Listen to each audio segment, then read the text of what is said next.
गजा मामले पर यूरोपीय मुल्कों की अपील, जंग बंदी मुआहदे पर मुकम्मल अमल दरामद को यकीनी बनाया जाए। Croatia, Cyprus, France, Greece, Italy, Malta, Portugal, Slovenia, Spain जैसे मुल्कों का इसराइल को झटका।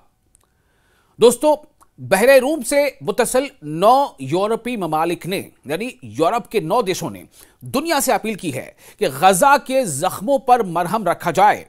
इंसानी इमदाद के तमाम दरवाजे खोले जाएं और काबिज इसराइली जारहियत के बाद तय पाने वाली जंग बंदी मुआहिदे पर फौरी और मुकम्मल दरामद को यकीनी बनाया जाए। यह काफी बड़ी खबर है जो आपको हम देने जा रहे हैं। खबर इसलिए बड़ी हो जाती है कि आपको याद होगा कि मिस्र के शर्म अल शेख में जो समिट हुई थी, उस समिट के बाद यह मुआहिदा तय पाया था। उस मुआहिदे के बाद जंग बंदी यानी कि इसराइली हमलों में, गजा पर जो इसराइली हमले लगातार हो रहे थे उसे रोकना और हमास की तरफ से जो मज़ाहमत जारी थी उसको भी रोकना, इस पर यह तय पाया था। लेकिन जैसा कि हमास के कहना है या फिलिस्तीनी अथॉरिटी का कहना है कि उस जंग बंदी के ऐलान के बाद लगभग 50 मरतबे इसराइल की तरफ से अलग अलग जगहों पर जंग बंदी की खिलाफ वर्जी हुई है, यानी सीज फायर का वायोलेशन हुआ है। अब ये जो 9 देश हैं, ये यूरोपीय मुल्क हैं, इन्होंने दुनिया से अपील की है। दुनिया से अपील करने का मतलब ये है कि जो तमाम बड़ी जो ताकतें हैं, जो मुल्क हैं, जो खासतौर से इस समिट में शामिल रहे थे, चाहे वो गारंटर मुल्क के तौर पर हो, चाहे सदारती मुल्कों के तौर पर हो, उनसे यह अपील है कि इस सीज फायर को पूरी तरह से इंप्लीमेंट किया जाना चाहिए। इसके लिए इसराइल को जो है एक तरह से सख्त पैगाम दिया जाए और जो हमास की मज़ाहमत है उसे भी एक पैगाम दिया जाए। तो स्लोवेनिया के साहिली शहर पोर्चरूज में पीर के रोज मुनक़िदा मेड 9 दरअसल ये हाफ लफ्ज है, पूरा नाम है मेडिटेरेनियन 9। तो मेड 9 सरबराही इजलास के इख्तिताम पर मुश्तरका प्रेस कॉन्फ्रेंस हुई, एक जॉइंट प्रेस कॉन्फ्रेंस हुई और उससे खिताब करते हुए स्लोवेनिया के वजीर आजम रॉबर्ट गोलोब ने कहा कि शरीक ममालिक यानी मेड 9 इस समिट में जितने भी मुल्क शामिल थे, जिन्हें मैंने नाम लिया कि इसमें फ्रांस भी शामिल था, क्रोएशिया भी शामिल था, स्लोवेनिया भी शामिल था, साइप्रस भी शामिल था, पूरे 9 ममालिक हैं, 9 मुल्क हैं। तो उन्होंने कहा कि किसने कहा, स्लोवेनिया के वजीर आजम रॉबर्ट गोलोब ने कहा कि शरीक ममालिक इस बात पर मुत्तफिक हैं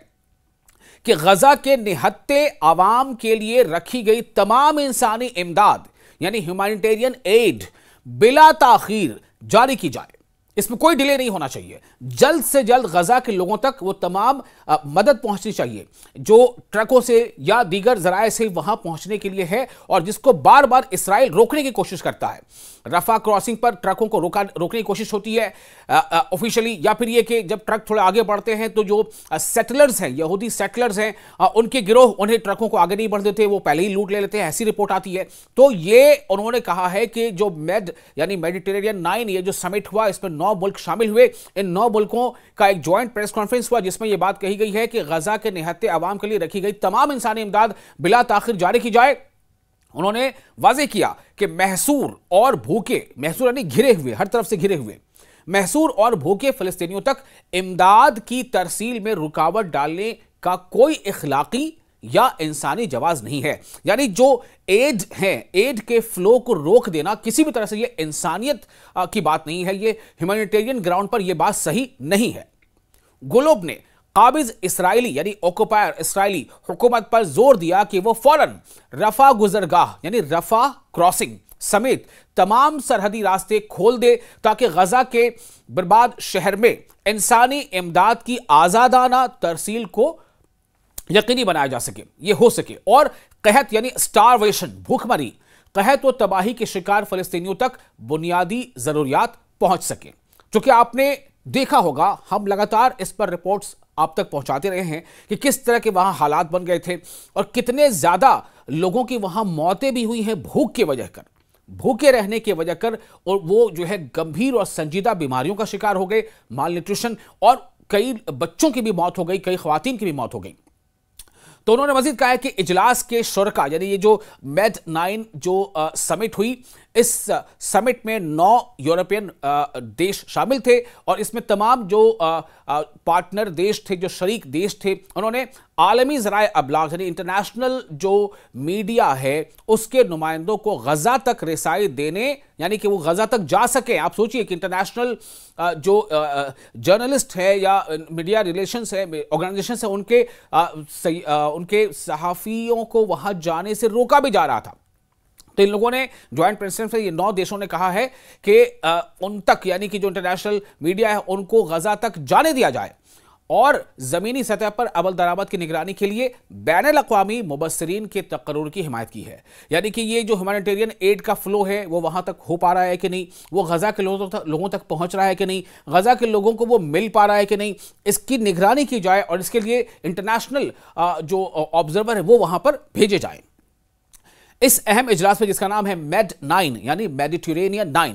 इस अहम इजलास में फ्रांस, साइप्रस जिसे कब्रस भी कहा जाता है, फ्रांस, साइप्रस, यूनान यानी ग्रीस, क्रोएशिया, इटली, माल्टा, स्लोवेनिया, स्पेन और पुर्तगाल के नुमाइंदों ने शिरकत की। उर्दन के बादशाह, उर्दन यानी जॉर्डन के बादशाह अब्दुल्ला दोम और यूरोपीय कमीशन की सदर उर्सुला फॉन डर लायन भी इजलास में शरीक हुई। और तमाम लोगों ने इस बात को रखा कि इसराइल को यह चाहिए कि वे किसी भी तरह से गजा में ह्यूमैनिटेरियन एड का जो सिलसिला है, जो काफिला है, उसको ना रोके, उसे जाने दे। ये समिट, ये इजलास ऐसे नाजुक मौके पर हुआ है जब काबिज इसराइली यानी कि ऑक्युपायर इसराइली, जैसा कि फ़लस्तीनी अथॉरिटी बार बार कहती है, काबिज इसराइली वज़ीर आज़म बेंजामिन नेतन्याहू, जो जंगी जराइम और इंसानियत के खिलाफ जराइम के इर्तिकाब पर बैनुल अक़वामी फ़ौजदारी अदालत को मतलूब हैं, उन्होंने तेल अवीव में अमरीकी एलची स्टेफन विटकोफ और जेरेड किश्नर से मुलाकात की थी। यह मुलाकात उस जालिमाना वाक़े के अगले रोज हुई जब काबिज इसराइली लड़ाका तैयारों ने गजा पर क़यामत खेज बमबारी करके 45 निहत्ते फ़लस्तीनी शहरियों को शहीद कर दिया, जैसे कि फ़लस्तीनी अथॉरिटी की रिपोर्ट है, जिसके बाद 10 अक्टूबर से नाफिज जंग बंदी के टूटने के खदशात शदीद हो गए। यह जंग बंदी, यह सीज़ फायर, यह कब से नाफिज है? 10 अक्टूबर से।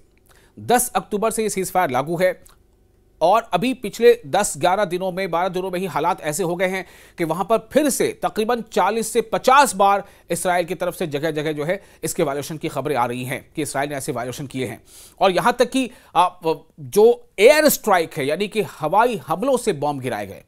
इस बीच, और जिसके नतीजे में कई वहां पर हलाकतें हुई हैं। यह भी याद रहना चाहिए कि स्लोवेनिया, जो इस वक्त यूरोपीय यूनियन की बारीकी सदारत संभाले हुए है, यूरोपीय यूनियन की जो प्रेसिडेंटशिप है इस वक्त वो स्लोवेनिया के हाथों में है। तो ये भी याद रहे आपको कि स्लोवेनिया, जो इस वक्त यूरोपीय यूनियन की बारी की सदारत संभाले हुए है, उसने 2024 में फ़लस्तीन को एक आज़ाद रियासत के तौर पर तस्लीम किया था, 2024 में ही। अभी जो सितंबर का महीना जो गुजरा है, गुज़श्ता सितंबर में स्लोवेनिया ने बैनुल अक़वामी फौजदारी अदालत के जारी करदा वारंट, गिरफ्तारी की बुनियाद पर, जो गिरफ्तारी वारंट जारी उसकी बुनियाद पर नेतन्याहू की अपनी सरजमीन में दाखिले पर पाबंदी आयद कर दी थी, जो उसके उसूली और अखलाकी मौक़िफ़ की रोशन मिसाल है। कई मुल्क ऐसा कहते रहे हैं कि अगर हमारे यहाँ नेतन्याहू आएंगे तो हम गिरफ्तार करें, चूंकि इंटरनेशनल क्रिमिनल कोर्ट जो है उसने नेतन्याहू और उनकी काबीना के कुछ वजीरों के खिलाफ अरेस्ट वारंट तक जारी कर रखा है। तो ये सूरत हाल है और उम्मीद की जानी चाहिए कि जो यूरोपीय यूनियन के ये जो 9 ममालिक है, 9 मुल्क है जो काफ़ी ताकतवर है, और इन्होंने अब ये मांग रखी है कि गजा में किसी भी सूरत में जो ह्यूमैनिटेरियन एड है उसका सिलसिला थमना नहीं चाहिए और जो निहत्ते गजा के जो लोग हैं उन पर न तो कोई हमला हो और न ही उनको इमदाद यानी कि ह्यूमैनिटेरियन एड उसे रोका जाए। ये इसराइल के लिए एक बहुत बड़ी कहीं ना कहीं इसराइल के लिए धचका है। और आपने हालिया दिनों देखा था कि सीज फायर से पहले किस तरह से तमाम यूरोपीय देशों में, लगभग यहाँ तक कि अमेरिका में भी और कई अरब ममालिक में भी जो है ज़बरदस्त प्रोटेस्ट शुरू हो गए थे इसराइल के खिलाफ। उसका नतीजा था कि वर्ल्ड के तमाम बड़े लीडरों ने ऐसा सोचा समझा और सीज़ फायर को कागज़ पर लाया, लेकिन सीज़ फायर के लागू होने के बाद इस पे जा बजा इसके वायलेशन भी हुए हैं और अब एक बार फिर से दबाव बनाया जा रहा है कि किसी भी सूरत में इसका वायलेशन ना हो और इसको शद मद यानी word after word, word to word इसको लागू किया जाए।